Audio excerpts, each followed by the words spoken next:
నీళ్లు బట్టి పెట్టినారు. సంతోషపడినాం కానీ దానికి వెళ్ళి చూస్తే నీళ్ళల్లో చచ్చిపోయిన బల్లి దాంట్లో పడింది. చూసారా ఎంత సంతోషపడినాను.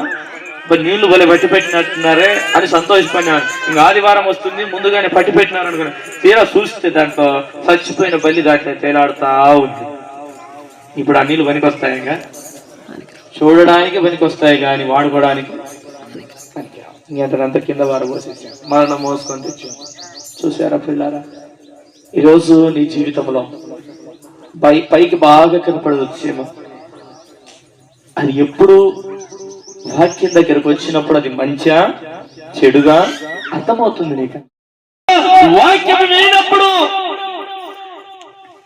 యోగ్యమైన మంచి మనసు.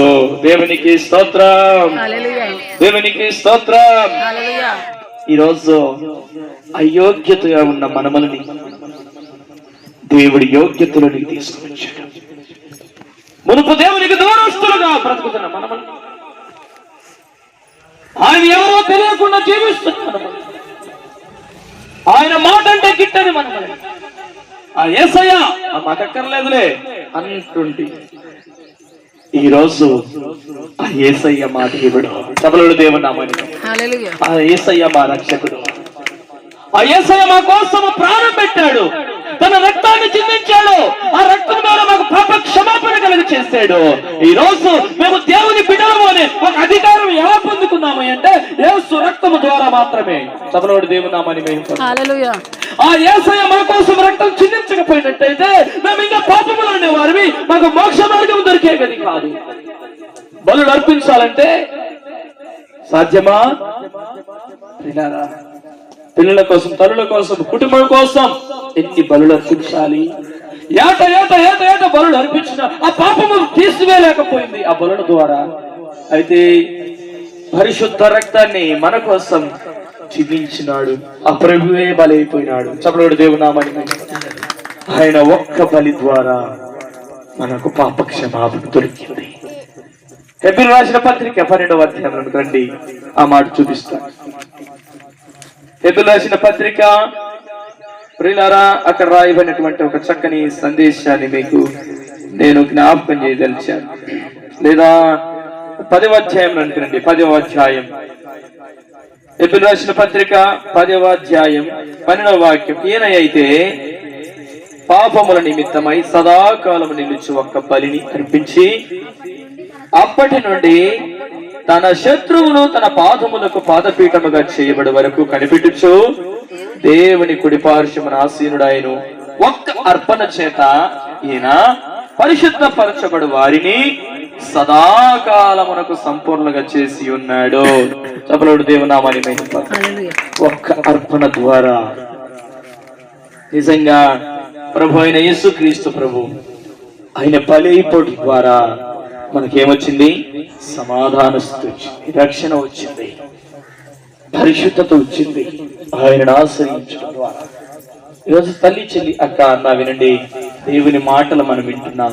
అందుకే లోకా సువార్త 8వ అధ్యాయంలో యోగ్యమైన మంచి మనసు కలిగిన వారు అక్కడ రాయబడ్డారు. యోగ్యమైన మంచి మనసు ఉన్నవారు. ఈరోజు తల్లి, చెల్లి, అక్క, క్రీస్తుని అంగీకరించినట్టయితే నీకు ఏముండాలి? మంచి మనసు ఉండాలి. నీ మనసు ఎలా కపటమైనదిగా, నీ మనసు అహంకారమైనదిగా, నీ మనసు గర్వంతో కూడినదై. అందుకే క్రీస్తు మనసు కలిగి ఉండుడి అని కూడా దేవుని వాక్యం రాయబడింది. ఏ మనసు కలిగి ఉండాలంట? క్రీస్తు మనసు. నేను కలిగి ఉన్నాను, మీరును కలిగి ఉండుడి పౌలు గారు అంటారు. నేను కడపడ పుట్టిన వాడిని అంటాడు. నిజంగా దేవునికి వ్యతిరేకంగా జీవించిన వాడిని, దేవునికి వ్యతిరేకమైన పనులు చేసిన వాడిని, హింసకుణ్ణి, హానుకరుణ్ణి చూసారా, అతను సాక్ష్యం నేను మంచివాడిని అని చెప్పుకోవట్లేదు. నేను ఇదిగో ఇంత చేశాను, ఇంత చేశాను, అది చేశాను, ఇది చేశాను. అయ్యో, దేవుని దగ్గరకు వచ్చినాక తను తాను తగ్గించుకుంటున్నాడు. అయ్యా, నువ్వు పరిశుద్ధుడవయ్యా, నీ ప్రజలను ఇబ్బంది పెట్టిన వ్యక్తిని, నిన్ను ఆరాధించే వారిని కొట్టిన వ్యక్తిని, నిన్ను స్తుతించే వ్యక్తిని, నిన్ను స్తుతించే వ్యక్తులను దూషించిన వ్యక్తిని, హింసించిన వ్యక్తిని, హాని అయ్యో ఎంతో మందిని దేవుని పిల్లల్ని ఇబ్బందులు పెట్టిన వ్యక్తిని, వారు పరిశుద్ధంగా బ్రతుకుతా ఉంటే వారిని ఈడ్చుకొని పోయిన వ్యక్తిని, అయ్యా పాపులలో నేను ప్రధానుడును అంటాడు, మొదటివాడను అంటాడు. చూసారా ఎంత తగ్గింపు జీవితాన్ని జీవిస్తూ ప్రభు దగ్గర ఎంత విధేయతలో మాటలు మాట్లాడుతున్నాడు. ఒకప్పుడు దేవునికి దూరంగా బ్రతికిన వ్యక్తి ఇప్పుడు దేవుని దగ్గరికి వచ్చినాక ఆ జీవితమా అయ్యో ఎంతో దేవునికి వ్యతిరేకమైన జీవితాన్ని జీవించిన జీవితం. అసలు ఆ జీవితాన్ని తలుచుకోవడానికి కూడా నాకు మనసు లేదు. మనకే మనసు ఉండాలి? మంచి మనసు ఉండాలి. అంటే చెడు జరిగించిన ఆ మనసునంతా విడిచిపెట్టాలి. ఆ పాత మనసు, పాత జీవితం పూర్తిగా విడిచిపెట్టాలి. యోగ్యమైన మునుపు అయోగ్యత, ఇప్పుడు యోగ్యతలోనికి వచ్చేసాడు పౌలు గారు. దేవునికి స్తోత్రం చెప్పండి. పౌలుగా మార్చబడినాడు, అయోగ్యుడు యోగ్యతలోనికి వచ్చాడు. ఎలా? యేసు రక్తము ద్వారా. చపలవాడు దేవునామాని. ఈరోజు ఆ పౌలు గురించి జ్ఞాపకం చేశాను. మరి నీ పరిస్థితి ఏమిటి? నీ జీవిత పరిస్థితి ఏమిటి? అయోగ్యుడు కాస్త యోగ్యత లేనివాడు, లోపలికి రావడానికి అర్హత లేనివాడు ప్రభు దగ్గరికి వచ్చి ఆరాధించే వ్యక్తిగా మార్చబడ్డాడు. ప్రభు సన్నిధిలో కూర్చోవడానికి అర్హత లేని వ్యక్తి ప్రభుని ఆరాధించే వ్యక్తిగా మార్చబడ్డాడు. ఎలా సాధ్యమైంది? ఇది దేవుని కృప మాత్రమే. సభలోడి దేవుని నామని. ఇది నా శక్తి కాదు, ఇది నా బలము కాదు, ఇది నా జ్ఞానము కానే కాదు, దేవుని కృప చేత, ఉచితమైన కృప చేత దేవుడు నన్ను రక్షించు. ఇది కృప అంటాడు. తల్లి చెల్లి అక్క, ఈరోజు రక్షించబడిన నీవు యోగ్యత కలిగి ప్రవర్తించాలని, మంచి మనసు కలిగి ప్రవర్తించాలని, మంచి మనస్సాక్షి కలిగి నువ్వు జీవించాలని దేవుని వాక్యం ద్వారా నేను జ్ఞాపకం చేస్తున్నాను. వీరు ఎవరయ్యా అంటే మంచి నేలలో ఉండేవారు. మంచి నేలలో మంచి చెడు ఉంటాయా అమ్మా? మంచి నేల చెడ్డ నేల ఉంటుంది. వినాలి.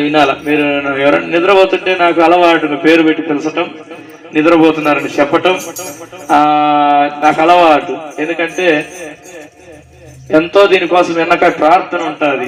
ఈ ప్రార్థన కూటం వెనక ఎంతో ప్రార్థన ఉంటుంది, ఎంతో కష్టం ఉంటుంది. గొర్రెలు కాసే కాపరి ఎవరైతే మేస్తే మేసినవి లేకుండా లేదని అనుకుంటాడా? పచ్చని పచ్చిక దగ్గరికి తీసుకెళ్తాడు, సమృద్ధిగా వాటిని బాగా మేపి నీళ్ళ దగ్గర తీసుకొని నీళ్లు దాపుకొని వచ్చి ప్రశాంతంగా మనకు ఒక చోట ఒక దొడ్డిలో పరుండ పెడతారు. తల్లి చెల్లియాక ఒక బాధ్యత ఉంటుంది. అది సరిగా తినలేదు అనుకోండి, ఆహారము ఏమైతుంది? నీరసంగా నడుస్తుంటుంది. నీరసంగా. ఈరోజు సమృద్ధి అయినటువంటి వాక్యం మీరు సరిగా ఇనలేదు అనుకోండి, మీరు కూడా ఎట్లుంటారు? ఇంకా బలంగా ఉంటారా? శారీరకంగా బలంగా ఉంటారా? ఇంకా ఆత్మీయంగా మాత్రము బలహీనంగానే ఉంటారు. అంటే మనం వాక్యం చక్కగా క్రమంగా వినాలి. సభలోడు దేవనామాని మేము.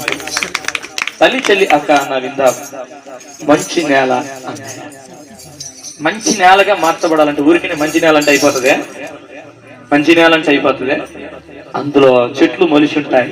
చెట్లను ఏం చేసి ఉంటారు? శుభ్రం చేసి ఉంటారు. రాళ్ళు ఉండి ఉంటాయి. రాళ్ళను ఏం చేసి ఉంటారు? ఏది పారేసి ఉంటారు. ఈరోజు పొలంలో లేకుండా అంతా ఆ చెట్లను, ఆ రాళ్లను, ఆ పైరు పండడానికి అడ్డుగా ఉన్నటువంటి ప్రతిదీ కూడా తొలగించి అదంతా గెట్టుకేసేసి ఇప్పుడు పొలాన్ని సిద్ధపరుస్తారు. దేనికోసం? వర్షం కోసం. ఇంకా వర్షం వస్తే ఇక దున్నటము, ఇత్తనము నాటడం జరుగుతుంది. ఇప్పుడు వర్షం కోసం ఎదురు చూస్తున్న వ్యక్తి అప్పటిగా అతను చేసే పని ఏమిటంటే ఆ నేల విషయంలో, ఆ భూమి విషయంలో శ్రద్ధ కలిగి పనిచేస్తా ఉంటాడు. ఎప్పుడెప్పుడు వర్షం వస్తుంది? తొలకరి వర్షమును కురిపించువాడని బైబిల్ గ్రంథంలో రాయబడింది. ఈరోజు దేవుడే వర్షాన్ని కురిపిస్తున్నాడు. దేనికోసం? మంచి పంటలు పండడం కోసం. చపలవాడు దేవనామని. ఈరోజు నాటినటువంటి ఇత్తనం అది ఫలించాలి. అయితే ఇత్తనం ఏందయ్యా అంటే వాక్య ప్రకారము దేవుని వాక్యమే ఇత్తనము. చపలవాడు దేవనామని. ఇత్తనం అంటే దేవుని వాక్యమే ఇత్తనం. నేల మంచి నేల అంటే హృదయమే నేలతో పోల్చినాడు. ఇప్పుడు ఈ నేల ఎలా మార్చబడాలి? మంచిగా మార్చబడాలి. చపలుడు దేవుని నామాన్ని మహిమపరచండి. హల్లెలూయా.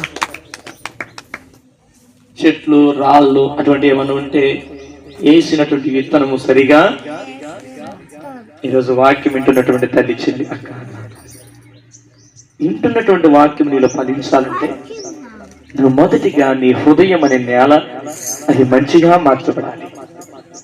మంచే లేని నీ జీవితంలో మంచి ఎక్కడి నుండి వస్తుందా అంటే, ఒక నతనీయులు అంటాడు, నజరేతులో నుండి మంచిది ఏదైనా రాగలదా అంటే, అప్పటికి ఆ ఊరికి ఏం పేరు ఉంటది? మంచిది ఏదైనా ఊర్లో పుట్టగలదా, ఏమైనా ఉందా అన్నారంటే దాని అర్థం ఏమిటి? అప్పటికి ఆ మంచి లేనట్టు కదా. కానీ నువ్వు వచ్చి చూడు అని ప్రభువుని చూపిస్తాడు. అతని వచ్చి చూస్తాడు.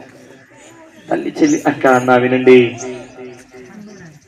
మంచి అయినటువంటి క్రీస్తు ఆ ప్రాంతం నుండి ద్వారా ఆ ప్రాంతానికి అంత మంచి పేరు వచ్చింది. సభలోడు దేవుని నామమున పరిశుద్ధుడైన ప్రభు ఆ ప్రాంతంలో ఉండడం ద్వారా ఆ స్థలానికి ఒక విలువ, ఆ ప్రాంతానికి ఒక విలువ వచ్చేసింది.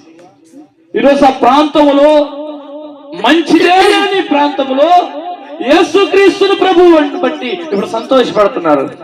ఇప్పుడు నీ హృదయంలో, నీ జీవితంలో, నీ కుటుంబంలో మంచి లేదు, జీవితాన్ని జీవిస్తున్నట్టయితే, మంచి మనసు లేకుండా నువ్వు బ్రతుకుతున్నట్టయితే, ఈరోజు ప్రభుని చేర్చుకుంటే ద్వారా చీకటి కొట్టివేయబడి వెలుగుతూ వస్తుంది. చపలోడు దేవుని నామమున హల్లెలూయా. చీకటి పారదోయబడి వెలుగుతో నింపుతాడు. చెడునంతా తొలగించేసి ఆయన రక్తం ద్వారా మంచితో నింపుతాడు. చూడండి, ఇక్కడ ఒక డ్రమ్ ఉంది.